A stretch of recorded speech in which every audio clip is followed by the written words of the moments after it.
हमारे साथ elixir equities के डायरेक्टर दीपन मेहता जुड़ गए हैं। दीपन जी, गुड मॉर्निंग।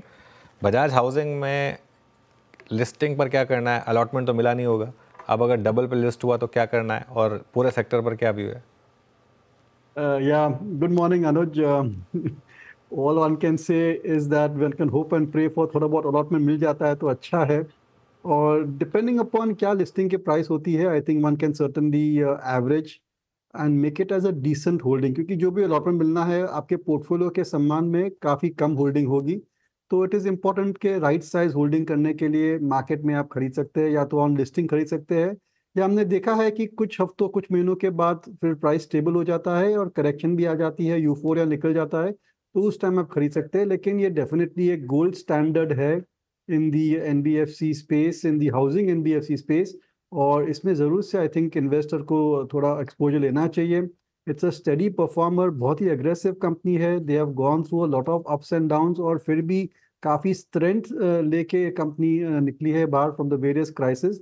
तो ये एक अच्छी इन्वेस्टमेंट बन सकती है, पर प्राइस पॉइंट किस हिसाब से, किस प्राइस पॉइंट में आप एंटर होते हैं, आई थिंक वो इम्पोर्टेंट है। ओके। और बाकी के पूरी एनबीएफसी स्पेस में कोई आपकी प्रेफर्ड पिक्स है क्या? अरे मेरे ख्याल से the best in class still remains Bajaj finance, और धीरे धीरे वी आर सीन की परफॉर्मेंस इंप्रूव होती जा रही है और भाव उधर का उधर ही है, इट्स स्टैटिक स्टैग्नेंट। तो उसकी वजह से जो price to earning price to book है वहाँ पर काफ़ी कंप्रेशन देखा है हमने। और आगे चलते भी आई थिंक जो भी कंसर्न्स थे बजाज फाइनेंस के, gradually they have dissipated as far as NPAs are concerned और growth related issues are concern. मेरे ख्याल से ये एक स्टडी परफॉर्मर बन सकती है।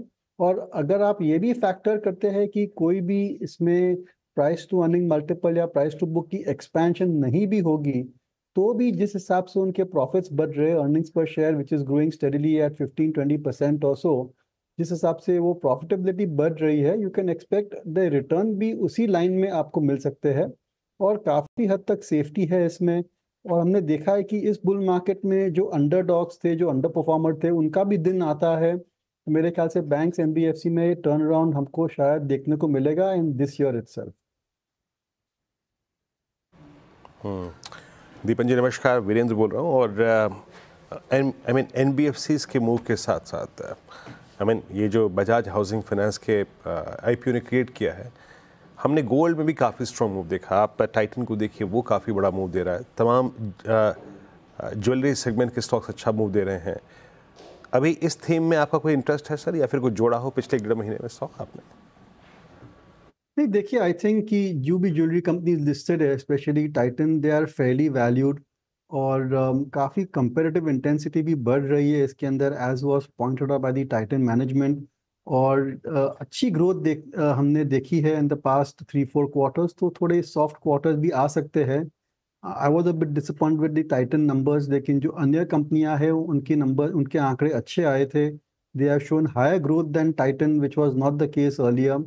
But on the whole I think fairly valued है ये पूरा सेक्टर।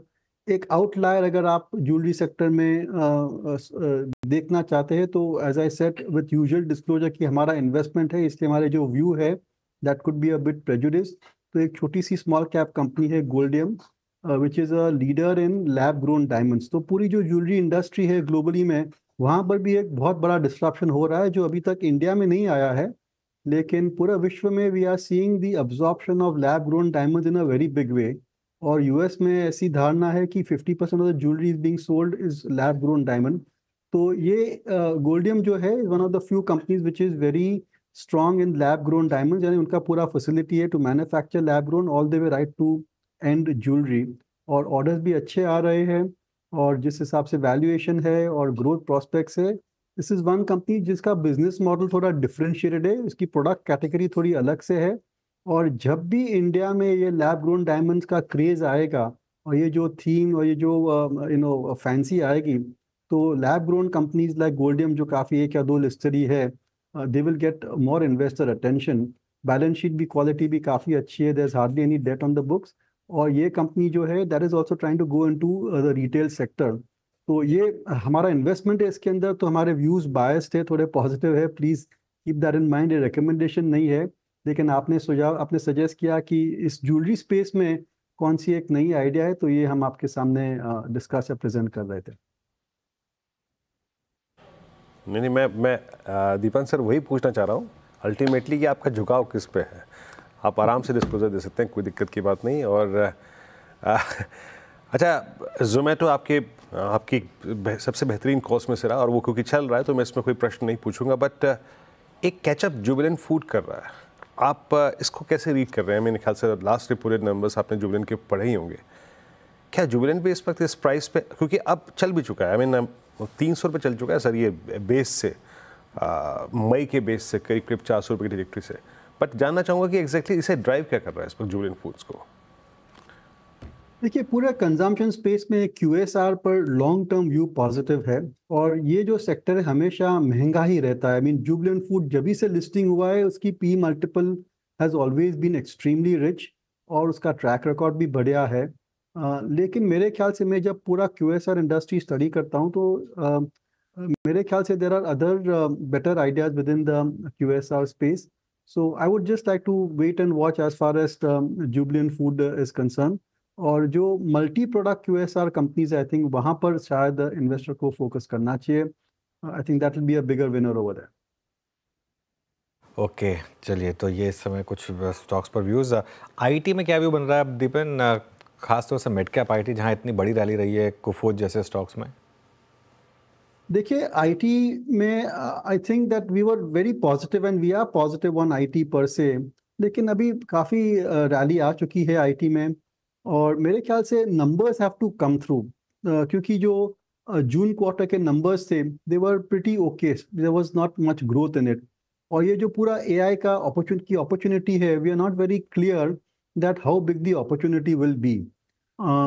आईटी में क्या हो रहा है कि जब जब नैस्डैक बढ़ता है तो सेंटिमेंट यहाँ पर इम्प्रूव होता है, पी मल्टीपल्स एक्सपैंड हो रहे हैं, but I have yet to see on the ground improvement in the actual volumes with software companies. No doubt काफ़ी सॉफ्टवेयर कंपनीज ने बहुत ही बढ़िया डील्स साइन किए हैं, ऑर्डर बुक पोजीशन अच्छी है उनकी, उनकी जो हायरिंग है वो भी इम्प्रूव हो रही है, लेकिन आंकड़े अभी तक आए नहीं है।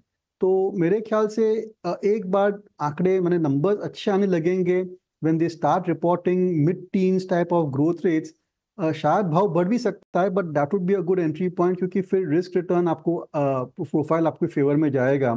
No doubt long term prospects अच्छे हैं, लेकिन क्यों, why is it not reflected in the numbers? That is the question I want to ask. और ऐसा नहीं है कि investors portfolios are underweight software companies. I think a lot of portfolios we are seeing are pretty neutral weight as far as software companies are concerned.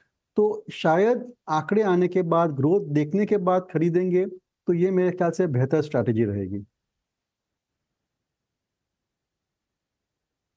अच्छा दीपन sir, अभी हमने आपसे बात करी गोल्ड पे, प्रीशियस मेटल्स पे, और कमोडिटीज़ की तरफ अगर बढ़े हम, चाहे वो मेटल्स हों, फेरस, नॉन फेरस, केमिकल्स को संभाल लीजिए, मतलब कमोडिटीज़ में इंक्लूड कर लेते हैं, और सीमेंट एज वेल, सीमेंट में भी मूव स्कीम पे विजिबल हैं। अभी लास्ट आप लोगों के 1.5 महीने के मतलब डिस्कशन में ये शामिल हुआ क्या, और कंसिडर किया इस स्पेस में से कुछ आप लोगों ने बाइंग के लिए? नहीं, बिल्कुल नहीं। हम पूरा जो कमोडिटी सेक्टर है वो अवॉइड करना चाहेंगे, चाहे वो सीमेंट हो, स्टील हो, एल्यूमिनियम, कॉपर, जिंक, जो भी हो। I think we want to avoid the sector as a whole. जिस हिसाब से ऑयल के प्राइस घटे हैं, और जिस हिसाब से globally also we are seeing softer commodity prices, तो ये जो पूरा सेगमेंट है, जो पूरी इन्वेस्टमेंट थीम है, we should definitely avoid it. In fact जो कंज्यूमिंग सेक्टर्स है उन पर आप फोकस करना चाहेंगे, that would be a better strategy, क्योंकि जो कंज्यूमिंग सेक्टर्स है, जहाँ जहाँ स्ट्रेस है, they will have the opportunity to reduce prices to boost the demand, चाहे पेंट हो या ऑटोमोबाइल हो या फिर एयरलाइंस हो और any of the other consuming sectors. तो जो पूरा सेगमेंट है हम उसको अवॉइड करना चाहेंगे, इंक्लूडिंग सीमेंट। सीमेंट ने हमने देखा है पिछले 2-3 क्वार्टर्स में कंपैरेटिव इंटेंसिटी की बढ़ने की वजह से प्राइसिंग पर प्रेशर हुआ है, ऑपरेटिंग मार्जिन्स पर प्रेशर हुआ है, और रिटर्न रेशियोज भी कम हुए, और ऐसा नहीं है कि valuations are very attractive in the cement industry. तो ये जो सेगमेंट है, I think one should definitely avoid it and just wait for the stocks to reach bottom level before one can look at a long term investment in them. Okay, चलिए दीपन, बहुत बहुत शुक्रिया आज हमारे साथ जुड़ने के लिए और बात करने के लिए इन सब टॉपिक्स